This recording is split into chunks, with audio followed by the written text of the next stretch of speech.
Parents, you need to watch this if you want to keep your kids entertained and creative. We're making a kids' coloring book using Canva. Let's jump in. First things first, log into your Canva account.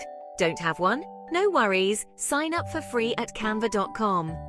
Once you're in, click on the Create a Design button at the top right corner. For a standard coloring book, choose the letter size, 8.5 by 11 inches. Now, let's pick a template. Search for coloring book in the template search bar.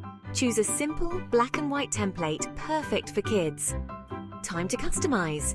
Add or delete pages based on how many you want. Click on the pages on the left side to edit them individually. Want to add your own images? Easy peasy. Click on Elements on the left-hand side. Search for animals, flowers, or any theme you like.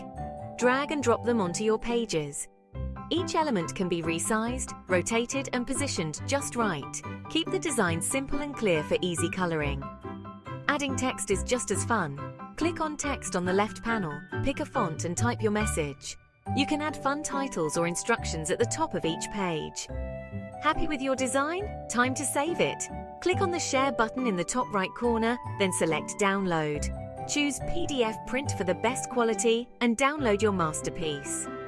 And voila! Print your coloring book at home or send it to a professional printer. You can even share it as a digital file for online coloring fun. Congratulations! You've just created a wonderful coloring book for kids. Thanks for joining us today and happy creating! Don't forget to subscribe for more creative tutorials.